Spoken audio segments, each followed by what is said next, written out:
Hello everyone, welcome back to my channel. Today I've got a super fun and useful project for you. We are going to make a reversible hair bonnet. That's right, two bonnets in one. This is perfect for keeping your hair protected while you sleep, and it is super easy to match it with different outfits because you can just flip it inside out for a whole new look. Plus it's a great way to use up those fabric you've been storing or scrap fabric you have been saving. So grab your sewing kit and let's get started. For this project, here's what you will need: two pieces of fabric, each about 20 inches by 20 inches, some matching thread, elastic, you're going to be needing elastic, and of course a sewing machine. But don't worry, if you don't have a sewing machine, you can sew by your hand too. Alright, let's dive into it. This is the outcome of the hair bonnet after sewing it. So let's dive into the cutting.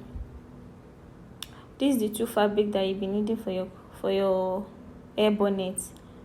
You fold it into 4. That's how much you want it to be, how voluminous you want it to be. You can fold this by 12 by 12, 12 by 12, 15 by 15, 10 by 10. But me, I'm folding mine for 12 by 12.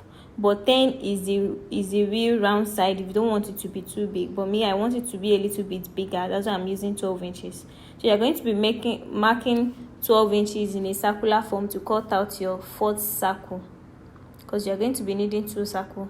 So you are cutting out the first circle here. You're going to be folding it into 4, and then you mark out 12 inches. You are going to fold this one too. You are going to fold your second fabric into 4 too, just the way I'm doing. Just follow the step and you get it. You're going to fold it into 4, as you can see, and then you place your other one on it. Place that other one. Make sure it's laid down very well, so as to not go so that one will not be bigger than the other. You have to cut your circle perfectly, and that's what I'm doing, as you can see. So I placed my other fabric on this new one, and then I cut it out to have my 2 circle, to have my second circle. That's exactly what I'm doing that you're seeing here. So I've cut out my circle. As you can see, my circle is big. You lay it flat on each other, right side facing each other. Lay it flat, right side facing each other, and then you pin it down. You want to pin it round so that it's not going to shift when you are sewing it on the sewing machine. After pinning it down, you want to go to the machine, and then you want to go and sew it round. But for the opening where your rope is going to be, I'm measuring 3 inches upward, just any side that you want, and then I'm just cutting out a triangle. I'm cutting it out in a triangle. Make sure it's not too big, just so that it can fit your rope at the back. And that's it. I've cut my rope out. I'm using 3 inches by 40 inches. 3 inches by 40 inches. So I cut it out for the 2 fabrics. So I cut in 4 pieces like that. 2 for the Ankara fabrics and 2 for the other one. So I'm sewing it together here. Here, right side facing each other. That's the way I say. Then you sew it round. Make sure you did not sew that triangle side that you cut out, because that's where you're going to be flipping it to the other side. So you're just going to cut it round, just the way I'm doing. As you can see, we are going to be cutting it round. And then your rope too, you are going to be what's it called, stitching it in both sides too, facing each other. You're going to be turning it outside, so you want to stitch both sides. You stitch this side and you stitch the other side, so you can turn it outside to the right side, so right side facing each other. This. And for the rope, you're not stitching the same fabric together. You are stitching one Ankara and one plain fabric, just the way I'm doing. So if you're using 2 color, you want to stitch your 2 color too. You want to stitch it one like that. And then after stitching it, you turn it right side, you turn it outside, you turn it right side, still the same thing. So you turn both of them right side, you turn this one too to the right side, just the way I'm doing. I don't have a turning stick. I will have turned it with that. I don't have the two. After that, you want to iron your you want to iron what you sew. You want to iron it flat so that it can be so flat and easy for you to sew, because there are still so many another thing you're going to do.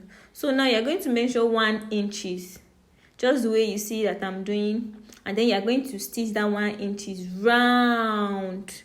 You're going to stitch the 1 inches round. That 1 inches round that you're sewing, that's where you're going to put your elastic. So you want to stitch it round. That's where your elastic is going to be. That's where your elastic is going to be. Make sure the right side that is, make sure they are laying flat. That's why you need to iron it first, so that it can be so easy for you to sew round. As you can see, it's very easy for me to go round with it because I've already ironed it flat. So you want to iron it flat before doing this. So that's it. So the next step is you, as you can see, the front and the back. I've ironed it. Don't mind the mistake that is there, just for the educating purpose. Make sure you make your own very neat.